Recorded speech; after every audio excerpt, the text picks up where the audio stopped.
الشهلنا ننسبسب بسم آب وولد ومنفس قدوس أحد أملاك آمين. سدراك زهر كما يكنيهم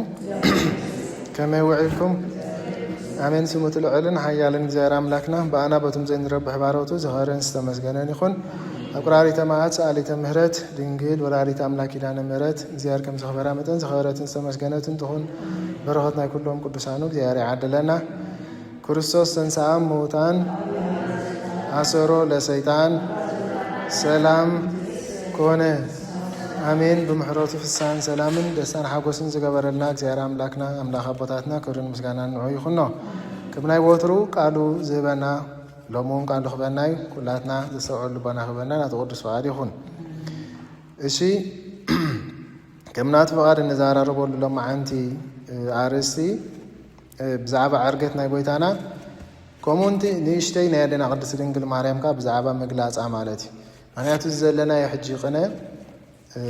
ኣብ 5 ጀሚሩ እንታይ እዩ ዘሎ ቅነ ናይ ምንታይ ናይ ዕርገት ናይ ጎይታናን ኣምላኽና መድሓኒትና ኢየሱስ ክርስቶስ ቅነ ዕርገት እዩ። ክሳብ ትመፅእ ዘሎ ሰንበት እንታይ ንብል ማለት እዩ መንፈስ ቅዱስ ልኢኹ ጎይታ መይቱ ኣይተረፈን ንሞት ስዒሩ እንታይ ኮይኑ ተንስዩ ድሕሪኻ መሊሱ እንታይ ገይሩ ምስ ተንስእኻ ዓሪጉ እዩ። ድሕሪ ዕርገቱ ከዓ ኣብ መበል 50 መዓልቲ ከዓ መንፈስ ቅዱስ ልኢኹ ማለት እዩ። ሕጂ ዓሪጉ ስለ ዝኾነ እዚ ቅንያት እዚ ናይ ዕርገት እዩ ዝንገር ማለት እዩ። ከምኡውን ካብ 21 ግንቦት ክሳብ 25 ግንቦት ከዓ ሓደ ካብቲ ናይ ኣዴና ቅድስት ድንግል ማርያም 33 በዓላት ተባሂሉ ዝንገረሉ ኣብ ደብረ ምጥማቕ እንታይ ዝገበረትሉ እዩ ዝተገለፀትሉ እዩ ማለት እዩ። ከም ፍቃዱ እምበኣር ነዚአን ንእሽተይ ነገራት ሕፅር ኣቢልና ክንርኢ ኢና። ዕርገት ክበሃል እንከሎ ሓደ ክንርስዖ ዘይብልና ካብቶም 9 ዓበይቲ በዓላት ናይ ጎይታ ማለት እዩ። ስለዚ ዓብ ነገር ዝተፈፀመሉ ዓብ ድንቂ ስራሕ ዝተኻየደሉ ኣጋጣሚ ስለ ዝኾነ ኩሉ ግዜ ክንዝክሮ ይግባአና ማለት እዩ። ከምቲ ዓንተ ወይ ዲያቆን ኣንቢብዎ ዝነበረ ወንጌል ካብ ፍቕዲ 50 ደሎ ድሕሪ ኣንቢብናዮ ወንጌለ ሉቃስ ምዕራፍ 24 ሽዑ ኢየሱስ ንወፃኢ ክሳብ ቢታንያ ወሰዶም ኢዱ ኣልዒሉ እውን ባረኾም። ክባረኾም ከለኻ ካብኣቶም ተፈልየ ናብ ሰማይ እውን ዓረገ። ንሳቶም ከዓ ሰገድሉ ብብዙሕ ሓጎስ እውን ናብ ኢየሩሳሌም ተመልሱ ንኣምላኽ ኩሉ ሳዕ ኣብ ቤት መቕደስ ኮይኖም የመስግኑ ነበሩ ይብለና ማለት እዩ። ሕጂ ይሕፅር ኣቢሉ ሃረ ቅዱስ ሉቃስ ክሳብ ኣብ ግብሪ ሃዋርያ ዝነግረና ማለት እዩ። ናብ ቢታንያ ጎይታ ሒዝዎም ከም ዝኸደ ብድሕሪኡ ድማ ከም ዝባረኾም እሞ ካብኣቶም ከንታይ ኮይኑ ተፈልዩ ንሰማያት ከም ዝዓረገ ይነግረና ማለት እዩ። ሕጂ ናይ ጎይታ ዕርገት ፍሉይ እዩ ድንቂ እዩ። ንምንታይ እንተልና ድማ ሓደ ስቑኢሉ ኣይመፀን ኣቐዲሙ እንታይ ተገይሩሉ እዩ ትንቢት ተነጊሩሉ እዩ። ምስባኽ ድሕሪ ዓንቲ ወይ ሰሚዕና ዓርገ እግዚኣብሔር በይባቤ ወእግዚእነ በቃለ ቀርኒ ዘምሩ ለኣምላክነ ዘምሩ ይብል ነይሩ ምስ ሕጂ ኣቐዲሙ ቅዱስ ዳዊት ቅድሚ ብዙሕ ዓመታት ተገሊጹሉ ዕርገት ናይ ጎይታስ እግዚኣብሔር እንታይ ገይሩ ኢሉ ዓርገ እግዚኣብሔር በይባቤ ብድምፂ መለኸት ብደስታ ብሓጎስ ብእልልታ እንታይ ኮይኑ ዓሪጉ ኢሉ ተነቢ ነይሩ ማለት እዩ። ሕጂ ሓደ ኣብዚ ዘርእየና እንታይ እንተልና ቅዱስ ዳዊት እንታይ እዩ ዝብል ዘሎ ንባዕሉ ወርሓዊ በዓል ስለ ዝኾነ ናይ ቅዱስ ዳዊት ማለት እዩ በረኸታ ይፈለየና ዓርገ እግዚኣብሔር በይባቤ መን ዓሪጉ እዩ ዝብል ዘሎ እግዚኣብሔር ምሽ ወንጌል ከነነብብ እንከለና ከዓ መን ዓሪጉ እዩ ዝብል ዘሎ ኢየሱስ ንወፃኢ ክሳብ ቢታንያ ወሰዶም ብኢዱኻ እንታይ ገበሮም ኢልና ባረኾም። ምስ ባረኾም ድማ ካብኦም እንታይ ኮነ ኢሉ ተፈሊ ንላዕሊ ዓረገ። መን እዩ ዝዓረገ ኣብ ወንጌል መን ይዓረገ ጎይታ ምስ ስለዚ ጎይታ ኢየሱስ ክርስቶስ እንታይ እዩ ማለት እዩ ቅዱስ ዳዊት ካ እንታይ ኢሉሉ ዓርገ እግዚኣብሔር ብምንታይ በይባቤ። ስለዚ ጎይታ ንባዕሉ እንታይ ማለት እዩ እግዚኣብሔር። ሕጂ ሓደ ኣብ ዕርገቱ እንሪኦ ነገር እንተልዩ እግዚኣብሔርነት ናይ ጎይታ ማለት እዩ። ምክንያቱ ካብዚ እምነትና ወፃኢ ዝኾኑ ብዙሓት ካልኦት ማሕበራት እንታይ እዮም ዝብሉ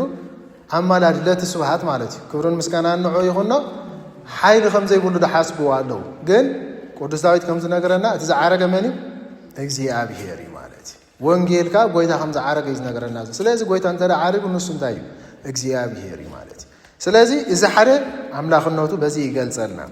ልክዕ ንቢታንያ ሒዝዎም ወፂኡ ን40 መዓልቲ ዝኣክል ብዝተፈላለየ መንገዲ እንዳተገለጸ ብዙሕ መፅሓፍቲ መፅሓፈ ኪዳን ይኹን ትምህርቲ ሕቡኣት እንዳምሃሮም ንሃዋርያት ጸኒሑ ድሕሪ ትንሣኤኡ ማለት እዩ። استفلالي من قد يقلصلهم نيرون حواريات يستمهرهم كأن يرو أقدموا وانجيل مهروم بدحري دما سرعات ناي بيت كريستيان مهارهم بلنا مالتي معناته وانجيل طلع يقول سلازي كونه لذي سب انتي كفلت على انتلنا دحنا بحكي من قد استخافيلو خايتو خوينو مجمرتا وانجيلكم مهارالو حدا كريستيان بدحريو سرعات معناته وانجيل طرح انت فليت كايو سرعنا بيت كريستيان حقنا بيت كريستيان كمي مهند حدا يفلت كا اشغاريو مالتي فلت يطرح يخاطبل مالتي لذي سرعات كفولتو سلازي غبوم دما سرعات بيت كريستيان كما يخون كم زلوو اسميرو مالتي اذا حجي دي ديسكليا انبلو مصحفتي فتح نقص انبلو مصحفتي حوارد صحفو مصحفتي كابيت ماهيروم تلنا كمن كاب غويتا مالتي ስለዚህ ክሳብ ጊዜ ዕርጎት ዘሎ እንዳስተማሃሮም ጽህኒሑ ማለት ብድሕሪ ግን ንቢታንያ ወሲድዎም አው ድማ ባሮኾም ይብል እጂ ወንጌል ቱርጋሚ ክነግረና ሆሎ እንታይ ይብል ባሮኾም ማለት እዚ ስልጣን ሃቦም ማለት እንታይ ዓይነት ስልጣን እንተልና ሐዋርያት 12 ዮም ፓትርያርካት ዮም ከዓር ኮሎ ዝባሮኾም ምብራኽ ንፓትርያርካት ንኾኑ እንታይ ገይርዎም ማለት ማዕርግ ስልጣን ሂብዎም ማለት አቀዲሙ ኪዱ ፈውስ ይሉ ሰዲድዎም ነይሩ ኣብዚ ሕጂ ግን ስልጣን ይሂብዎ ማለት ሕጂ 12 ዮም ፓትርያርካት ዮም ካብኦም ዝዓበ ወላ ሓደ የለን ናይ 12 ዮም ሓላፊኻ መን ነይሩ ቅዱስ ጴጥሮስ ማለት እዚ ሊቀ ሐዋርያት ናይ ኩሎም ኣብ ዓለም ካብ መጀመርታ ክሳብ ዘለው ፓትርያርካት ድማ ርእሲ ኩሎም ዝኾነ ቅዱስ ጴጥሮስ ስለዚ 12 ዮም ድማ እዚ ማዕረግ እዚ ረኺቦም ድሓር ድማ እናረኣይዎኻ ካብኣቶም እንታይ ኮይኑ ተፈሊ ሕጂ ናይ ጎይታ ካብቲ ዘደንቕ ነገሩ እንኮላይ ንኣብነት ሓደ ነገር ካባኸና ረኣኸይ ድሕር ዝኸይድ እንተረኣሃልዩ እንታይ እዩ ማለት እዩ ረቂቕ ነገር ኣይኮነን ማለት እዩ ተረዲእና ኣሎ ቦታት ከማን እንታይ እዮም ዝብሉ ዕርገት ናይ ጎይታስ ብርሕቀት ደኣ እምበር ብርቀት ኣይኮነን ብርሕቀት ደኣ እምበር ብምንታይ ኣይኮነን ብርቀት ኣይኮነን ሕጂ ረቂቕዎም ዘይኮነ እንታይ ደኣኒ ካብኦም እናረሓቐ ይኸይዱ ኩሉ ግዜ ዝጥቀስ ኣብነት ኣሎ ንኣብነት ነፋሪት ኣላ ምሽ ሕጂ ነፋሪት ኣብ ጥቓ ኸይድና ኣብ ኤርፖርት ክንሪኣ ከለና ክንምንታይ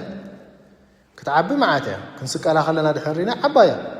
100 ትሕዝ ኣላ 200 ትሕዝ ሰባት ትሕዝ ኣላ 800 ትሕዝ ኣየር ኣላ ሰባት ማለት 800 ሰባት ሕጂ ዕቤታ ክንምንታይ እዩ ማለት እዩ ግን ቁርብተይ ምስ በረረት ክንሪኣ ከለና ግን እንታይ ትኾነና ትንሽ ምሽ መሊሳ እንዳርሓቐት ክትከይድ ከላኻ እንዳናሰት በቃ ደቃቕ ነገር ኮይና ትራኣየና ማለት ሕጂ ንሳ ስለዝናኣሰት ዘይኮነስ እንታይ ስለዝኾነት ስለዝረሓቐት ማለት ስለዚ ዓይኒ ናይ ወዲ ሰብ ከዓ ውሱን ትኽሪዮ ዝኽእል ዓቕሙ ማለት ሕጂ እሳ ረቂቓ ደይኮነት እንታይ ዳ ስለ እናረሓቐት ዝኽእል ናይ ጎይታ ድማ ልክዕ ከምኡ ምክንያቱ ንምንታይ እዩ እናረሓቐ ኸይዱ እንዳረቐቐ ዘይኮነ እንተልና ከዓ ክውለድ እንከሎ ስጋ ናይ መን ሒዚ ተወሊዱ ጎይታ ናይ ኣዴና ቅድስት ድንግል ማርያም ምሽ ልክዕ ክመውት እንከሎ ስጋ ናይ ኣዴና ቅድስት ድንግል ማርያም ካብ ሞት ክትንስእ እንከሎ ስጋኣ ሒዙ ተንስኡ ክዓሪ ከሎ እውን ስጋኣ ሒዙ ዓሪጉ ማለት ስለዚ ሰብን ኣምላኽን ኢና ምሽ ንብሎ ንጎይታ ሰብን ኣምላኽን ከም ዝኾነ መረጋገፂ ድማ እናረኣይዎ እንታይ ኮይኑ ማለት እዩ ምክንያቱ ብኣምላኽነቱ ጥራሕ ተዝኸውን ነይሩ መለኮት እንታይ ይግበርኒ ክትሪኦ ኣይከኣልኒ ረቂቕ ነገር እዩ ማለት ግን ስጋ ስለ ዝለበሰ እናረኣይዎ ካብኦም እንታይ ኮይኑ ተፈልዩ ማለት እዩ ከዓ ስጋኻ ክፍለይ ኣይክእልኒ ንሰማያት ክዓረግ ኣይክእልኒ ግን መለኮት ከዓ ስለዝሓዘ ብሓይሉ እንታይ ክኾን ከሎ ንርኢ ማለት እዩ ክዓርግ እንከሎ ስለዚ እዚ ዘርእየና እንታይ ፍፁም ሰብ ፍፁም ኣምላኽ ከም ዝኾነ ጎይታ ማለት እዩ ካብኦም ድማ ሃንደበት ስውር ኢሉ ዘይኮነ እንታይ ዳ እናረሓቐ ልክዕ ግብረ ሐዋርያት ከም ዝነገረና ድማ ደበና ካብኦም እንታይ ግበረቶ ይብለና ማለት እዩ ሰወረቶ ይብለና ማለት እዩ ስለዚ እናረሓቐ ይኸይዱ ክሳብ ክሪእዎ ዘይክእሉ ዳ ኸይዶም ዓይኖም ዳ በፂሑ እምበር እሱ ካብኦም ስውር ኣይበለን እንታይ ዳ እንዳረኣይዎ ንሰማያት ከም ዝኸደ ንሳቶም ከዓ ሰገዱሉ ይብል እሶም ድማ ጌና ዋላ ሰው ዓሪጉ ከሎ እንታይ ገይሮምሉ ነይሮም ሰጊዶምሉ ነይሮም ማለት እዩ እዚ ዘርእየና ድማ ኣመንቲ ምዃኖም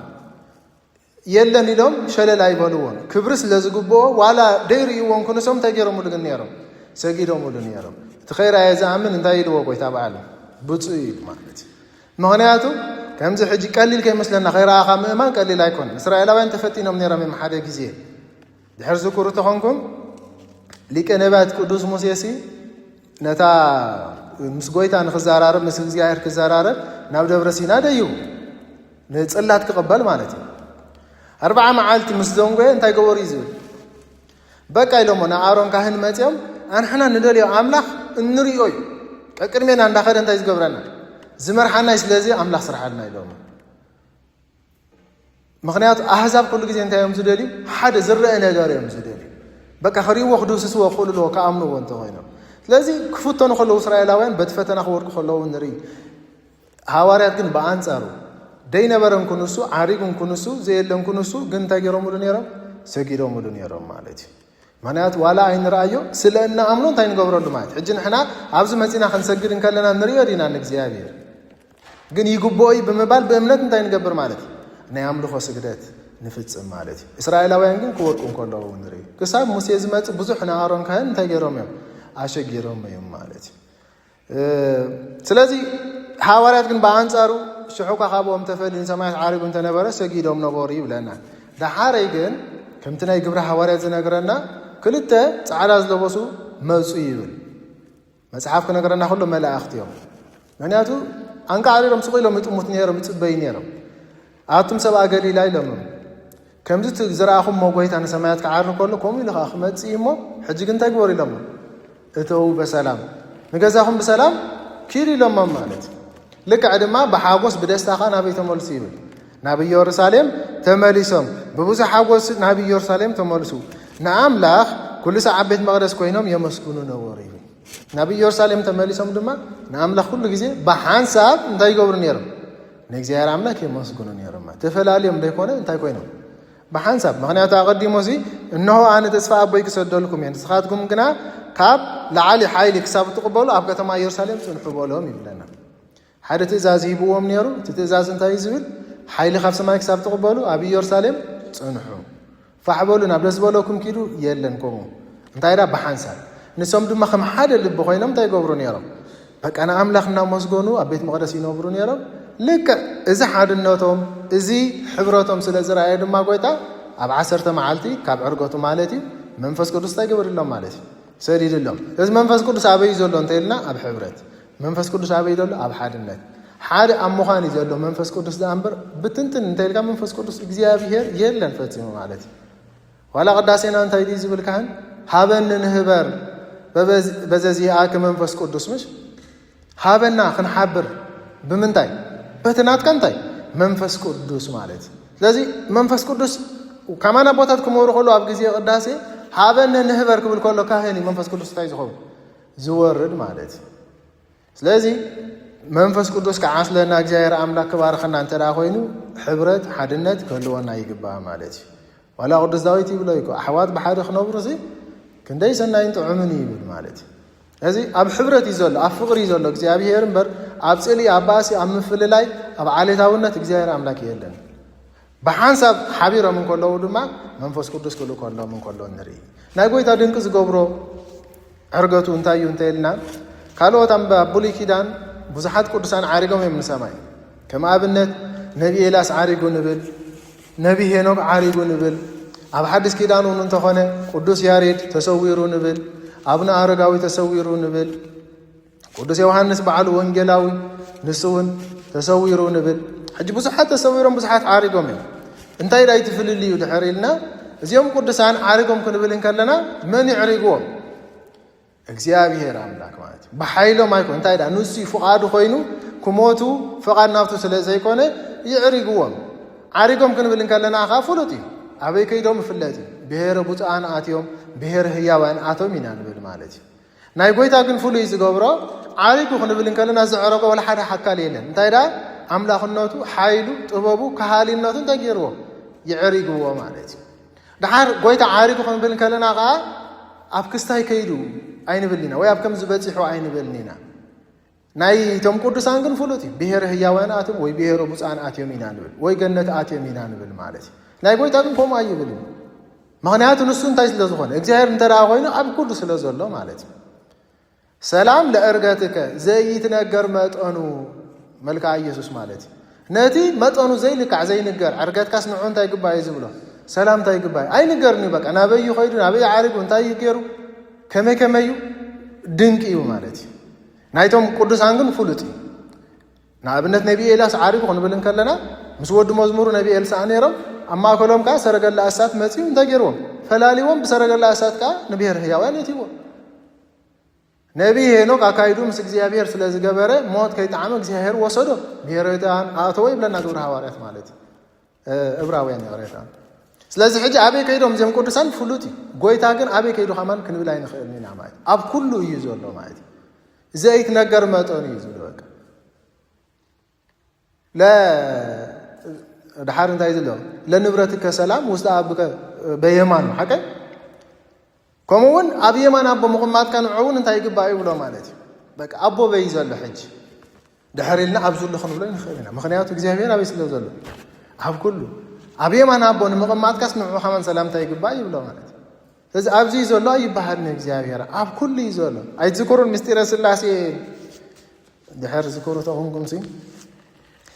ስላሴ ኣበይ ይርከቡ ክበሃሉ እንከሎ ኣብ ኩሉ ድሓር ሽዑ ኣብነት ከምፅእ እንከሎ ወላ ብረሳሕ ስፍራስ ኣለዉ ማለት ድም ይብል ምስ ኣለዉ ማለት ድም ኣብ ረሳሕ ሰፈር እንዳጓሓፍ ንበሎ ስላሴ ኣለዉ ሽዑ ኣቦታት ክምስሉ ከለዉ እንታይ እዩ ዝብል ሓንቲ ዕንጨይቲ ሲ ኣንፅፋ መብዚ ፀሓይ ሳምንታይ ሃሪማታ ዘላ ይቕሬታ ሓንቲ ዕንጨይቲ ሲ ኣብዚ ረስሓት ኣንፅፋ ሕጂ ፀሓይ ክትዓልባ ከላ እታ ፀሓይ ትረስሕ ዶ እታ ዕንጨይቲ ብትርስሓት ክነትዋ ከለና ትረስሕ እያ ምስ እቲ ፀሓይ ግን ነታ ዕንጨይቲ ካርማ ከሎ ይረስሕ ንምንታይ ዘይረስሕ እቲ ጩራ ናይ ፀሓይ ረቂቕ ነገር ስለ ዝኾነ ማለት እዩ ስለዚ ርቀት ናይ ስላሴ እንኮላይ ካብ ኩሉ ነገር ንፋስ ይረቅቕ ይብል ሓቀ ካብ ንፋስ እንኮላይ እሳት ይረቅቕ ካብ እሳት ነፍስና ትረቅቕ ካብ ነፍስና ናይ መላእኽቲ ነፍሲ ትረቅቕ ናይ ስላሴ ነፍስኻ ካብ ናይ መላእኽቲ ነፍሲ እንታይ ትኸውን ትረቅቕ ካማን ከዋዳድሮ ከሎ ናይ መላእኽቲ ነፍሲ ሲ ከመይ ኮይና ትረኣዮ ንስላሴ ክብል እንከሎ ከም ዓብ እምባ ማለት እዩ ሕጂ ፍልሊ ትርቀጥሩ ኢና ኣለና መዓር ክንዲ ዝረቂቕ ስላሴ ማለት ወይ ድማ እግዚኣብሔር ስለዚ ኣበይ ኣሎ ድሕር ኢልና ኣብ ኩሉ ኣሎ ኣብዚ ኣሎ ኣብዚ የለን ክትብሎ ኣይንኽእልና ኣብ ኩሉ እዩ ዘሎ እግዚኣብሔር ኣብዚ ኣሎ ኣብ ኣፍሪካ ኣሎ ኣብ ኣሜሪካ ኣሎ ኣብ ጃፓን ኣሎ ኣብ ቻይና ኣሎ ኣብ ሰማይ ኣሎ ኣብ ምድሪ ኣሎ ኣብ ባሕሪ ኣሎ ኣብ ኩሉ ኣሎ ማለት ካባኻ ሞ ናበይ ይብሎ ዋላ ቅዱስ ዳዊት ከማን ኣብ ላዕሊ ተወርኩ ንስኻ እውን ለኻ እዩ ዝብሎ ኣብ ታሕቲ ማዕሙቕ ተወረድኩ ንስኻ እውን ለኻ ኣብ ባሕሪ ውሽጢ ተኣተኹ ንስኻ እውን ለኻ ኣብ መቓብር ተወረድኩ ንስኻ እውን ለኻ ኣብ ሲኦል ተኸድኩ ንስኻ እውን ለኻ ካባኻ ሞ ናበይ እዩ ሕጂ እግዚኣብሔር ኣምላክ ዘይብሉ ስፍራ የለን ንበዓላ እዚኣ ንሕና ዘለናያ ስፍራስ ኣብ ምንታይ እያ ንእግዚኣብሔር ኣብ ኢድ እያ ማለት እዩ ስለዚ እግዚኣብሔር ኣምላክ ዘይብሉ ስፍራ የለን ናይ ጎይታ ዕርገት ፍሉይ ዝገብሮ ድማ ንሱ እዩ ናብዚ ዓሪጉ ኸመን ኣይበሃልን እዩ ማለት እዩ ምስ ናይ ቅዱሳን ከነወዳድሮ ኣይንኽእልን እዚ እቲ ሓደ እዩ ማለት እዩ ስለዚ ጎይታና ከምዚ ዓርገ ከምቲ ዝተነግሮ ክዓርግ እንከሎ ከዓኒ ብክብሪ ብምስጋና ብውዳሴ እዩ ነይሩ ዓርገ እግዚኣብሔር ብምንታይ በይባቤ ማለት እዩ ብደስታ ብሓጎስ ብናይ መላእኽቲ ዝማሬ እዩ ንሰማያት ዓሪጉ ማለት እዩ ከምቲ መላእኽቲ ዝበልዎ ድማ ልክዕኻ ከምኡ ኢሉ ኻ እንታይ ክኸውን እዩ ክመፅ እዩ መጀመርታ ኣመፃፅኡ ብትሕትና እዩ ነይሩ ኣብ መብልዕ ዕማሊ ተወሊዱ ካብ ሓንቲ ድኻ ዝነበረት ድንግል ኣደ እዩ ተወሊዱ ካልኣይ ግዜ ክመፅእ ከሎ ግን ከምኡ ይኮነን ብምንታይ ዝመፅእ በይባቤ ብምስጋና መላእኽቲ ዓጂቦሙ ጥሩምባ እናነፍሑ ማለት እዩ ቅዱስ ሚካኤል እናመርሖም ኩሉ ሰብካ እንታይ እናገበሮ እናርኣዮ ማለት እዩ ክኸይድ እንከሎ ምስ እንዳርኣይዎ ዓሪጉ ክመፅእ እንከሎኻ እቶም መላእኽቲ ኢሎም ከምቲ ክኸይድ ከሎ ዝረኣኹሞ ከምኡ ድማ ክመፅእ ከሎ እንታይ ክትገብርዎ ኢኹም ክትርእይዎ ኢኹም ኩሉ ሰብ እናርኣየ በትን ኣይኮነን እንድመፅእ መጀመርታ ክመፅእ ከሎ እዩ ትሕት ኢሉ ማንም ሰብ ከይፈለጠ ሓንቲ ድንግል ጥራሕ ፈሊጣ ነይራ ኣብ መብልዕ ዕማል ኣብቲ ዝተሓተ ስፍራ ኣብ ሆቴል ኣብ ዓበይቲ ኣዳራሻት ናይ ነገሳት ኣይኮነን ተወሊዱ እንታይ ኣብ መብልዕ ዕማል ኣብቲ ዝተናዓቐ ስፍራ ማለት ካልኣይ ክመፅእ ከሎ ግን ከምኡ ይኮነን ካልኣይ ክመፅእ ብግርማ መለኮት እዩ ክመፅእ ኩሉ ሰብ ካብ ቅድሚ ፈጥፈጥ እናበለ እንታይ ክኸውን እዩ ክቐውም እዩ ማለት እዩ እግዚኣብሔር ኣምላክና ክብርን ምስጋና ንዖ ይኹኖ እዚ ቅነ ዝምባሬ ዕርገት ናይ ጎይታናን ኣምላኽና መድሓኒናን ኢየሱስ ክርስቶስ እንዝክረሉ ዕርገት እዩ ስለዚ ክሳብ መንፈስ ቅዱስ ዝወርደሎም ሃዋርያት ድማ ኣብ ቤት መቕደስ ተኣኪቦም ከም ዝነበሩ ኣንሕና ድማ ናይ ብሓቂ እቲኣ መንፈስ እግዚኣብሔር እንብሎ ክወርደና እንተዳ ኮይኑ ሓደ ኣብ ቤቱ ካልኣይካ ብምንታይ ክኸውን ኣለዎ ብሕብረት ብሓድነት ክኸውን ክኽእል ኣለዎ ማለት እዩ ካብዛ ቤት ወፃኢ ዝተረኽበ ግን እቲ መንፈስ እግዚኣብሔር ኣይረኽቦን እዩ ማለት እዩ ዋላ ድሓር ኣብቲ ድሓራይ ግዜ ኣብ ቤቱ ኣብታ ቅዱስ ቤቱ ዘይተረኽበ ሰብ እግዚኣብሔር ኣምላክ ኣይረኽቦን እዩ ማለት እዩ ኣይረኽቦን እዩ እዚ ካብዚ ቤት እዚ ክንርሐ ከም ዘይግባአና ብሓድነት ክንነብር ከም ዝግባአና ድማ እቲ ሓደራ ናይ ጎይታ ይነግረና ማለት እዩ ብድጋሜ ክብርን ምስጋና ንዑ